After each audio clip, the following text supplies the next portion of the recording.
Funding for American Prairie has been provided by Bob Ridings Ford, Taylorville, Illinois. Sloan Implement, Verdon, Illinois. Brandt Consolidated, Waverly, Illinois. And from our patrons at patreon.com, who are viewers like you. Thank you.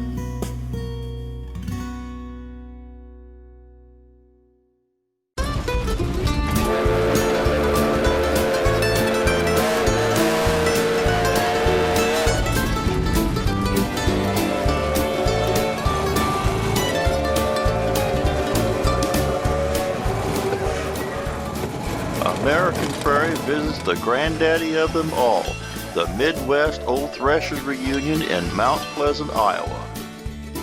Located along the Avenue of the Saints Expressway, Mount Pleasant, Iowa is 51 miles south of Iowa City, Iowa, 213 miles north of St. Louis, Missouri, and 271 miles southwest of Chicago, Illinois.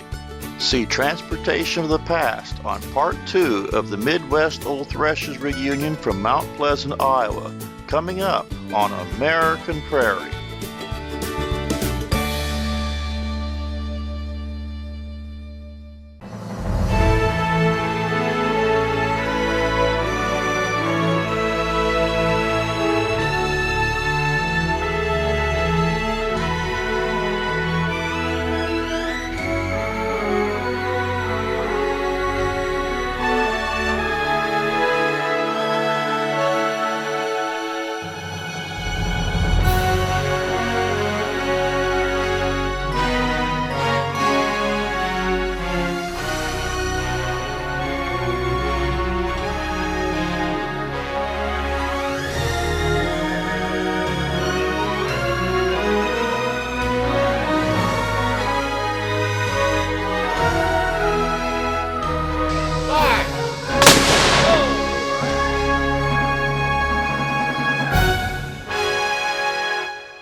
The Midwest Old Threshers Reunion starts on a Thursday before Labor Day weekend and ends on Labor Day.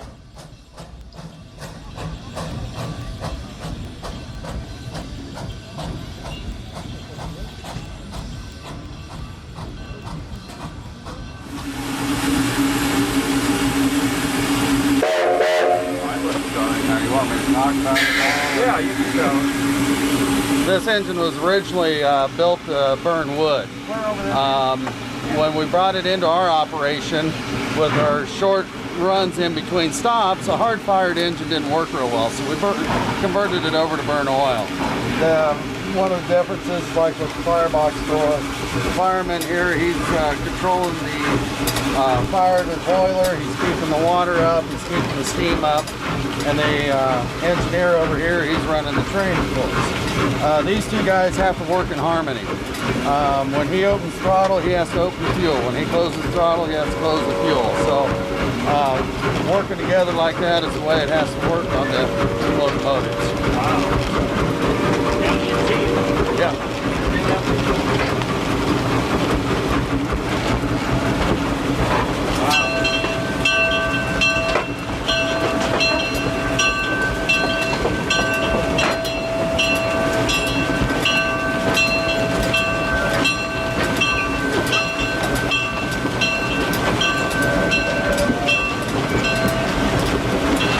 Horsepower this was? I couldn't even begin to tell you.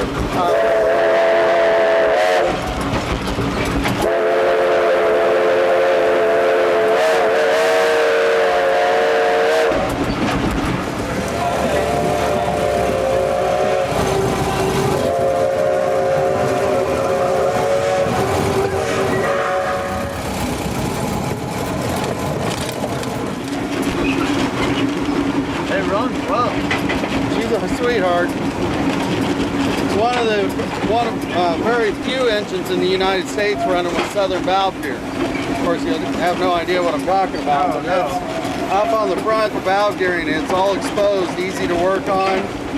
But never really caught on because it was kind of a maintenance headache also. But it's one of only a couple of running in the United States left. Wow. So it's kind of a neat example that way. There's only 2 engines from the Surrey Sussex still in existence. That's this one here, and the other one is at the New Jersey Museum of Transportation, the number 26. Wow.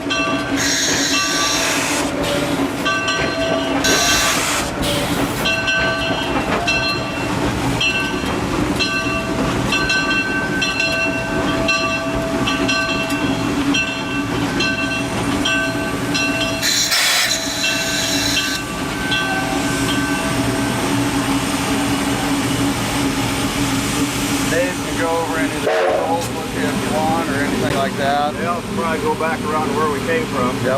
I know you got water. What size tank is it? How much water does it take? This one's approximately 1,200 gallons of water, and fuel is 500 on this engine. So about every 2-3 hours we have to top it off with water. And a lot of that depends on your crew. Some crews, they'll use more steam, so they use more water. Other crews work better or more in harmony and use less. So, but it's kind of a crowd pleaser when you pull up to the water tower and fill up. Okay.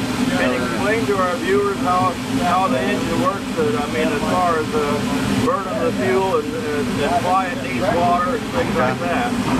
What you got here is basically a giant tea kettle. You've got fire down in below, and that's what's down here. It's called the firebox. There's a crown sheet up above that, and that's where the majority of your steam is being produced.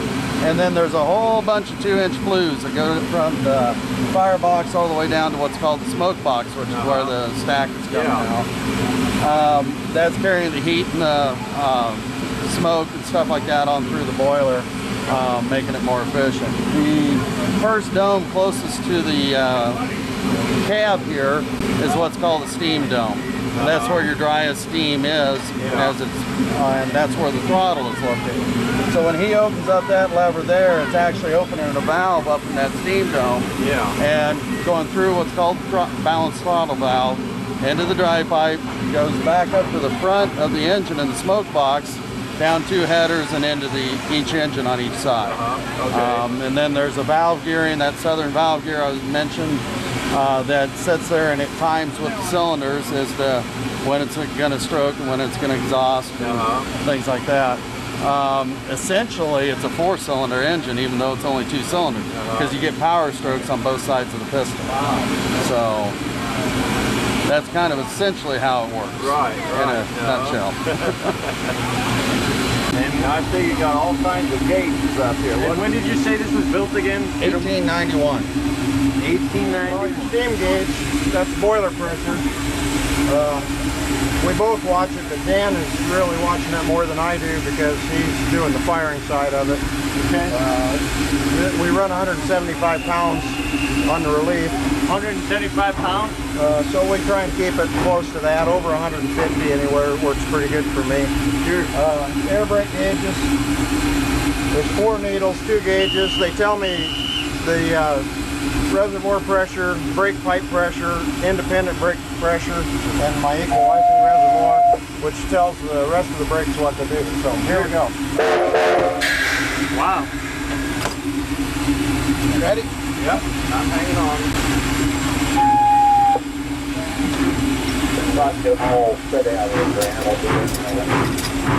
That lever he's adjusting there is what's called the Johnson bar.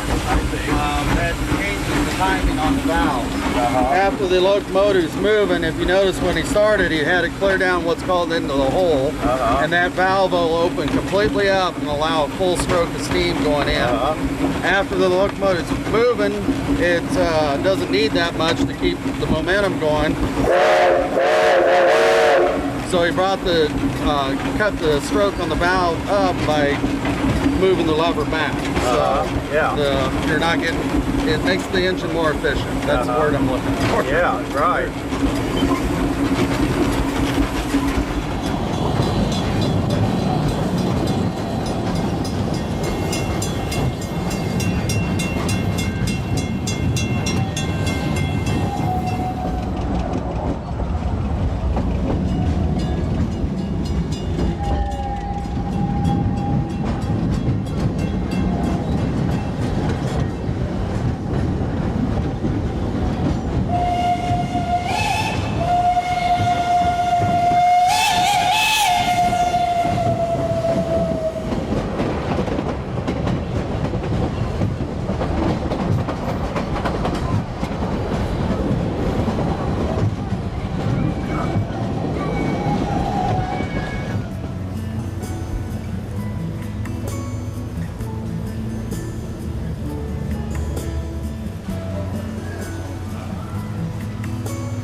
Anyway, this here transmission right here, they used this up until 1927. They had this transmission in your Model Ts. All of them had this transmission. Then, of course, they went to Model A, you had your clutch, brake, pedal, and so on. Okay, the Model T, when you get in there and sit down, the only thing you're going to see is these three pedals and this lever. When this lever is pulled clear back like that, it locks up the rear wheel, so you start this automobile. Then you turn right around and you take that off and you take your left foot and you push straight down on that. That's low. Halfway back is neutral, clear back is high. It's a 2-speed transmission. It will automatically go to high, so you'll remember that's in high gear unless you do something with it. This is reverse. You bring that lever back halfway, you throw this one into neutral, so you can take and put your foot on this and you can back it wherever you want to back it to. This one here is also a brake, but it's an inline drive brake. In other words, it goes through the transmission, slows the drive shaft down. Don't depend on that to stop the car, but it will slow you down. There's no gas pedal. You got a throttle up here on the right side of your steering wheel. Your spark advance is on the left side. Now, the spark advance on a Model T, you got to be careful of that. You can break a thumb, wrist, arm, anything if you crank it. They will do a number on you, so you got to be careful where you set that. This has got a starter on. If you're not careful there, you can break a Bendix in if you don't have that set right. Oh boy. Yeah, you know. But it's a good transmission. It served a purpose for many years. Ford had this thing going. Now, if you remember the early 60s when they come out with the Power Glide transmission, was designed right after this as a 2-speed transmission, which you have to adjust the bands on just like you do this. It's got planetary gears, drums, and bands. That's what it boils down to. That's how you run a Model T. But a lot of people don't realize when you walk around looking at a T, you don't realize the difference between a Model T and a Model A, as far as, you know, transmission-wise. Yeah, I found this car, I don't know, 10, 11 years ago, and it always fascinated me. It raced here at this racetrack. It was powered by an Willys Knight tractor engine, which this is the first of 3 that they built. And The first of 3. there's only 3 of them ever built. Wow. I know where the other 2 are. I've been trying to get the second one built. I tried to get a hold of it. Third one was just sold out of the state of Pennsylvania to a guy in Michigan. And everybody tells me this is the fastest one that they've seen. I don't know. When I was a youngster, I saw this one run and the other one run, the second one, and it was pretty close. I wouldn't swear this was the fastest. Mike here, go ahead. But it's noisy. It would outrun probably 90% of all the race cars that it ran against. It ran against the Offenhausers, which it run right with them. V8 Cadillacs, a little bit, and Ranger aircraft. They had a couple with the Ranger aircraft motors, and it would run with them. But there's nothing inside the motor that's Willys Knight. The crankshaft and the lifter is the only thing inside the block It's Alice Chalmers. What kind of engine is that? I mean, That's an Alice Chalmers. Originally it was a WC, and then part of it's still WC, but they're basically the same. WC, WD, basically the same part. They will interchange. sure. The block is a little bit different, not much. It's got a WD block with a WC head. It's got international diesel valves, and it's got Oliver push rods, Chevy rocker arms, Chevy valve springs. It's been all modified. The people that originally built it, they knew what they were doing. Yeah. What would you say the top speed is on that thing? Well, I got some of the records of the tracks. You don't know the RPM or the speed, but because they run by seconds around like a half mile or 5/8 track. But it run in 28, 29 seconds on a 5/8 mile. So it would run pretty quick. And what's the horsepower on this? We had a dyno to 300. Wow. That was a 300 for that thing. And we ran Well, so this thing's going over 100 miles per hour. I don't know. I don't care. I don't Well, if race. the tranny will let it. I don't race it. If the tranny will let it go that fast, It'll it go- could. The tranny will hold. And what car you're looking at here is a 1929 Willys Knight.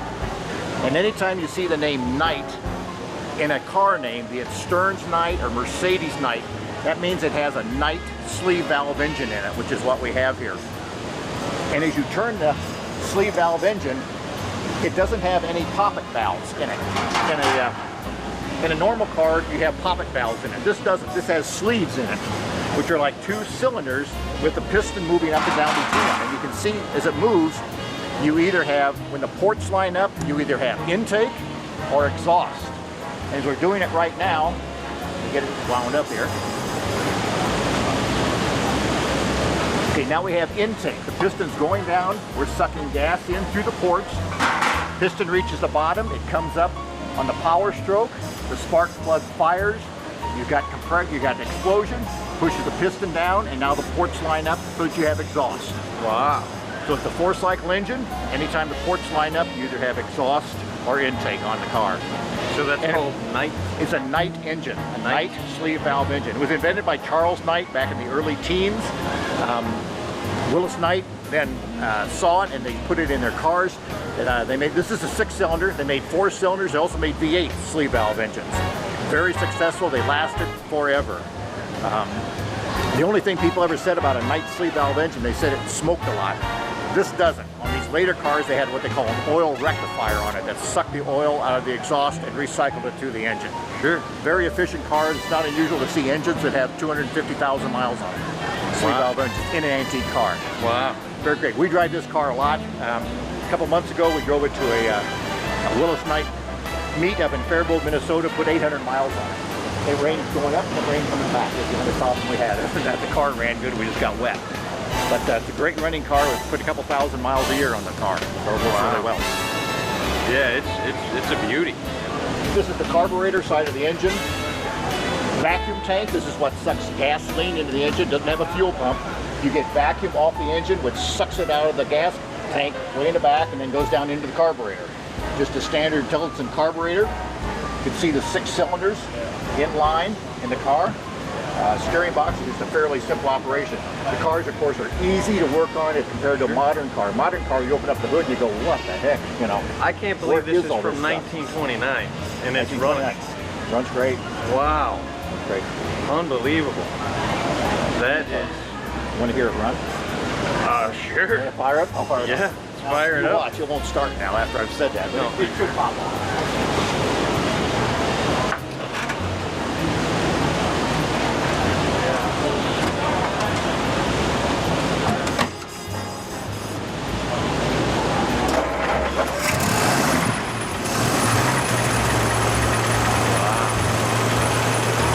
Started right up, first time. That is surprisingly quiet. Is that Knight technology makes it all? Knight technology because it's a smooth running engine. Sure. It has less parts than what a normal engine does. It just is a nice smooth running car. Sure, it's quiet. I was expecting a big loud burst and... You just got to get an old car. They run much better than the modern cars. You know, it's just great. This is a 1941 Packard Super 8 convertible coupe. This is what they call the senior series. This was the largest of the Packards. I see. It's a beautiful looking car. It has the large 8-cylinder engine. The Packard 120s had a smaller 8-cylinder engine, and then they also made a 6-cylinder. But this is the big 8, and it's in the Super 8 series. Wow. So this was built in 1941. Yes, that's correct. Built in Detroit, 1941. And what kind of horsepower are we talking in this? It's normally 160 horsepower. Wow. This one has the high compression head, and it'll do 165 horsepower. Nice. So is this a car you drive around daily, or is this a show car for you? Well, I drive it, but not daily. But we drive it around. We've driven it to Des Moines, for example, and sure. We made some sizable It runs trips. pretty good on the highway? Yeah, it runs it very well. Has an overdrive in it, so it goes right down the road. Sure, sure. So this was more of a luxury type of sports car. Well, it was considered a luxury car. Okay. Now, they did make a little sportier convertible for several years. It was the Darren convertible. Darren was the designer. And it had a little scoop in the side by the door, and they cut the windshield down, and they were a little fancier, a little sportier. Sure. But Packard was mainly known for their high-quality cars. They built the first one in 1899. And they survived until 1956. And at that time they bought Studebaker, and in 57 and 58 it was kind of a fancy Studebaker. Sure. And then they quit making the Packard in 58. Well, that makes it all the more special. It's not a very common vehicle, huh? No, it's not real common. It was never a real high production car. Sure. What kind of transmission is in this thing? It's a 3-speed shift on the column, Okay. plus an overdrive. Cool. It's a beauty. So you're not the original owner? No, I'm not. Originally, it was delivered in St. Louis, Missouri, and some people in Illinois had it, and then I think their son had the car in college. It had some college newspapers under the seat and whatnot, and a Knox College sticker on the windshield. Wow. Apparently they sold it, and then it just sat.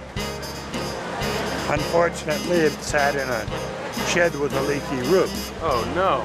And so I bought it. Well, the license plate says it was last driven in 1953. And I bought it in about 1991. So it sat for a long time. It needed a lot of work Just then. sat and rusted, and I had to do You did a lot of restoration. I did a full restoration on it. Wow. Impressive. It's a beauty. Appreciate your time. Surely. You're quite welcome. On the next American Prairie.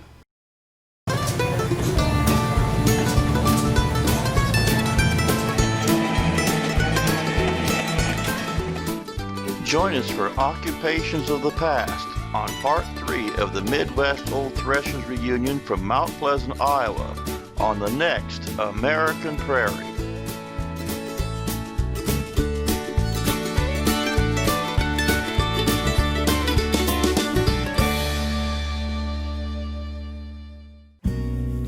Funding for American Prairie has been provided by Bob Ridings Ford, Taylorville, Illinois.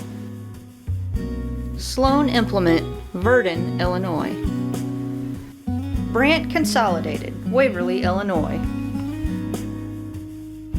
and from our patrons at patreon.com who are viewers like you. Thank you.